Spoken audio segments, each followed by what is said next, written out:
right, hi everybody, this is T.H. Culhane from the Patel College of Global Sustainability and Senator Sige from FGCU on the camera with Beto Sige, who is our star future engineer. What are you doing, Beto? Helping to bring this technology around the world. Say hi. Beleaguered communities in the United States and all the way over to her other homeland, the United States and Ethiopia. So you've got a great future ahead of you. So what we've done is we've done a conversion to make this a Quadrifuel generator.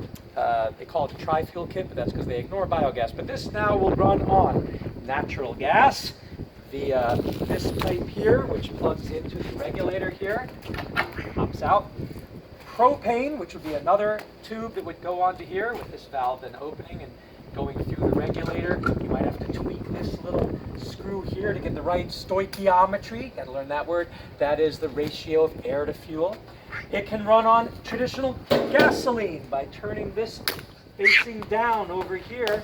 That's gasoline, so it'll run on traditional gasoline or a blend of gasoline and ethanol, maybe pure ethanol if we did a few modifications. Yeah. It will run on natural gas, it will run on propane. It will also run on biogas. And should we want to run it on biogas, then we would pull this tube out of here and put the biogas tube right there in the snorkel. The snorkel is the only piece that you really need to run it on different fuels. It goes between the air filter here and the carburetor here. It's a little wedge piece that you put in with two gaskets. You remove the metal plate with the gaskets that it was already here.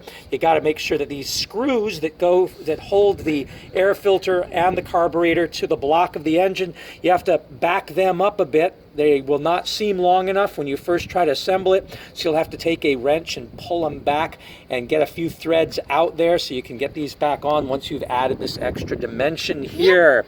So once you've done that and you've backed these off, then you can reassemble, because that little piece then just lets the gas go in between the air filter and the carburetor.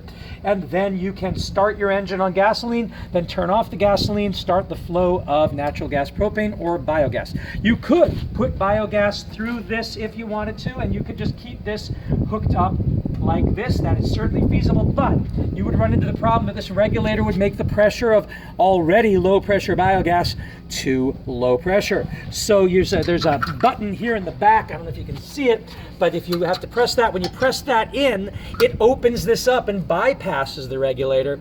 And we found in Egypt when we first started this about 12 years ago that we had to tape this with duct tape completely pushed in so that the biogas could flow. And then it was like, well, then why are we even using this piece? Well, you want it if you want to use different pressure gases, but you don't need this piece for the biogas.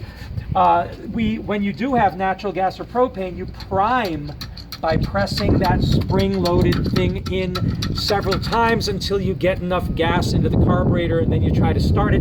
With biogas, what we prefer to do is start on gasoline and then switch to biogas by closing the gasoline valve. So we're going to close this because we don't need this right now. We don't have any propane or natural gas or biogas, but we're just going to try to start the engine, make sure it's in working order after we reassembled everything, because if there was any air gaps or any problems in the fitting, it probably wouldn't run. So I'm going to go here, make sure that the circuit breaker is off.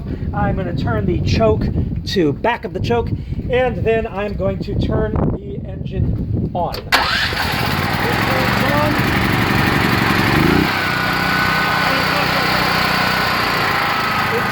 You hear it ramp down.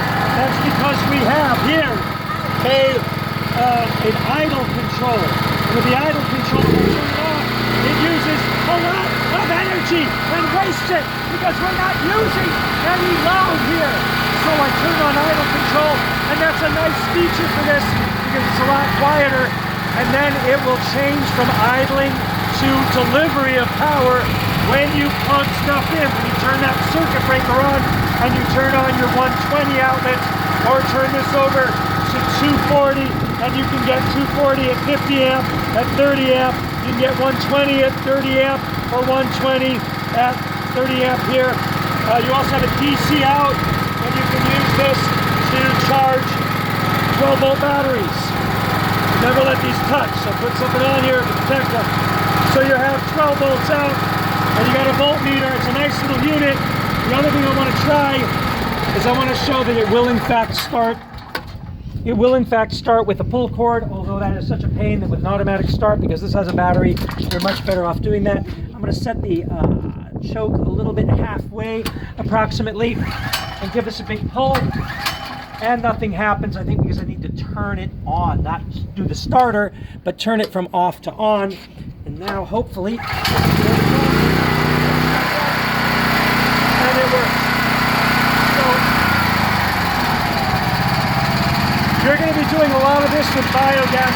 You're going to be riding the choke to find that sweet spot, particularly when you're switching from gasoline to biogas. And what you'll be doing is you'll hook up your biogas and turn on your biogas pump, and then you will close the gas off, and the biogas will start flowing, and you'll be playing with this until it picks up again.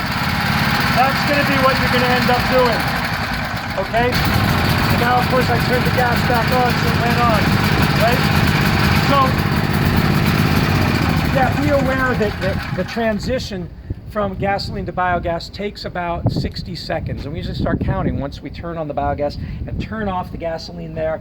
And we play with that choke until that blend gets right, the right air-fuel ratio. And then once it starts making that nice idle sound, then we're on biogas completely. And you'll notice when that's happening, you can stick your nose to the exhaust, which you shouldn't do for that full minute, and there won't be any smoke, there won't be any smell, there won't be that carbon monoxide that's deadly, and biogas burns very clean.